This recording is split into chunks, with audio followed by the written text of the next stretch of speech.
السلام علیکم ورحمۃ اللہ وبرکاتہ۔ محترم ناظرین، کسی بھی واقعے اور حادثے کے حوالے سے جذباتی یا فتوی بازی کے بجائے اس کے تمام پہلوؤں پر غور ضرور کیا کریں اور غور سے پہلے خاموش رہا کریں۔ خاموش ہو کر ان کے تمام اسپیکٹس کا جائزہ ضرور لیا کریں۔ لاہور اچھرا میں جو واقعہ ہوا اس کا سارا فائدہ کس کو ہوا؟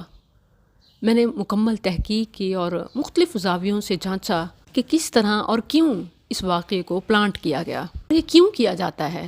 وجہ یہ ہے کہ مرزائیت، قادیانیت، اقلیتوں کے حقوق کے لیے اور اقلیتوں کی آڑ میں مرزائیت کو عام کرنے کے لیے، قادیانیت کو پھیلانے کے لیے، ملک میں ان کے اثر و رسوخ، عہدے، مناصب پھیلانے کے لیے، بڑھانے کے لیے، ان کو اعلیٰ عہدوں پر سرکاری لیول تک لانے کے لیے، اور اسی کے ساتھ ساتھ پھر شیعیت یہ بھی ناسور کی طرح جڑیں پکڑ چکی ہے۔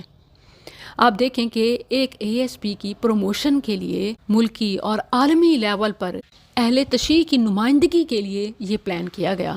میں نے متعدد لیکچرز میں یہ بات بتائی کہ آگے مارچ ہے اور فیمنزم، عورت مارچ، اس کی آڑ میں ایک خاتون آفیسر کو ہی اس طرح ہیروئن کے طور پر پیش کیا گیا تاکہ عورت کارڈ کی آڑ میں مخصوص مکتبے کی عورتوں کو اعلیٰ عہدوں پر بٹھا کر امت کو یرغمال کیا جا سکے۔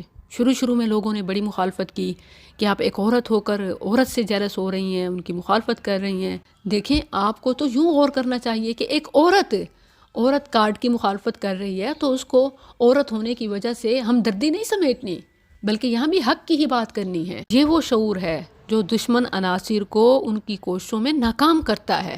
مجھے بہت خوشی ہوئی جب بہنوں نے اپنے تاثرات پیش کیے اور کسی نے اس بات کی جانب توجہ دلائی کہ دیکھیں، دن دہاڑے نماز کے بعد اس جگہ اور وقت کا انتخاب کہ جب وہاں سے نمازی گزر رہے ہوں اور باقی کاروباری لوگوں کا رش بھی نہیں ہوتا، تو آرام سے یہ سب واقعہ لوگوں کی نظروں میں آ سکتا ہے۔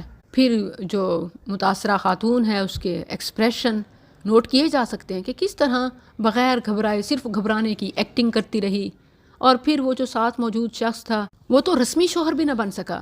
جس طرح شوہر جان کی پرواہ کیے بغیر دفاع کرتے ہیں، اس میں ایسی کوئی چیز نظر نہیں آ رہی۔ پھر یہ کہ ایک اہل تشیع کی پولیس آفیسر ڈرامائی انداز میں اپنی ڈیوٹی پوری کرتی ہے اور اس کی پوری دنیا میں دھوم مچا دی جاتی ہے۔ اللہ کے بندو، ہوش کے ناخن لو۔ پاکستانیوں پر مذہبی انتہا پسندی کا لیبل لگا کر انہیں بدنام کرنے اور بالخصوص اہل تشیع کی طرف سے اہل السنہ کو یوں یرغمال بنانے اور بدنام کرنے کی ہمیشہ سے کوششیں ہوتی آئی ہیں۔ یہ بھی ان کی ازل سے ابد تک سازشوں کی ایک کڑی ہے اور وہ اپنے اس منصوبے میں تقریباً کامیاب ہوئے ہیں، اور یہ کرنے والے ہم ہیں۔ اتنی پذیرائی، سر پہ بٹھانا، حتیٰ کہ مشرق تا مغرب، عرب و عجم، ہر جگہ اس کی دھوم ہے، ہاتھوں پہ بوسے۔ کیا اس سے زیادہ ہمارے پولیس کے ڈپارٹمنٹ میں اور اسی طرح تمام شعبہ جات میں خواتین اور ایون مرد اس سے بھی بڑی بڑی قربانیاں، حتیٰ کہ جان کی بازیاں نہیں لگا دیتے؟ ایک واقعہ کہ جس سے ملک کی بدنامی ہوئی اس کو تو چھپانا چاہیے تھا، لیکن میڈیا سے تعلق رکھنے والے سارے کاظمی نقوی مل گئے اور اس کو وہ ہوا دی۔ بے شک ملک بدنام ہو لیکن ملالہ تو بنانا ہے، اور چونکہ عورت کارڈ بہت زیادہ چلتا ہے تو متاثرہ بھی ایک خاتون ہے اور ہیروئن بھی ایک خاتون ہے، تاکہ منصوبہ ناکام ہونے کی کوئی گنجائش نہ رہے۔ دیکھیں کہ یہی چھوٹے سے کام کر کے اچانک بڑے سے بڑے عہدے اور عالمی اثر و رسوخ تک پہنچ جاتے ہیں، اتنے کہ شاید کوئی 7 نسلوں میں قربانیاں دے کے بھی، اپنے پورے خاندان کی قربانی دے کے بھی اس مقام تک نہ پہنچ سکے۔ ایک چھوٹا سا واقعہ اس کو وائرل کر کے کس طرح اپنے مقاصد حاصل کیے جاتے ہیں۔ جب یہ نقوی کاظمی اعلیٰ عہدوں پہ بیٹھیں گے تو ملک میں تو شیعیت ہی پھیلائی جائے گی، پھر وہ اپنے باطل نظریات کا پرچار ڈنڈوں کے زور پہ کریں گے۔ ویسے بھی ہمارے سرکاری اداروں اور تعلیمی اداروں میں ان کی تعداد خطرناک حد تک بڑھ چکی ہے۔ ہر دوسرا تیسرا اپنے آپ کو پراؤڈلی شیعہ کہتا نظر آتا ہے۔ آپ دیکھیں کہ جب یہ چیز بڑھ گئی تو صحابہ کا دفاع، امہات المؤمنین کا مقام، شیخین ابو بکر و عمر رضی اللہ عنہما، ان کا مقام و مرتبہ یا دفاع کرنے کی پھر کس کو اجازت ہوگی؟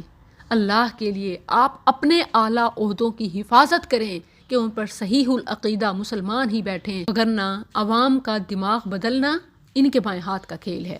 اور ویسے بھی الناس علی دین ملوکہم، لوگ اپنے بادشاہوں کے دین پہ ہوتے ہیں۔ ایسوں کو بادشاہ بنائیں گے، ہیرو بنائیں گے، پھر عوام کا اللہ ہی حافظ ہے۔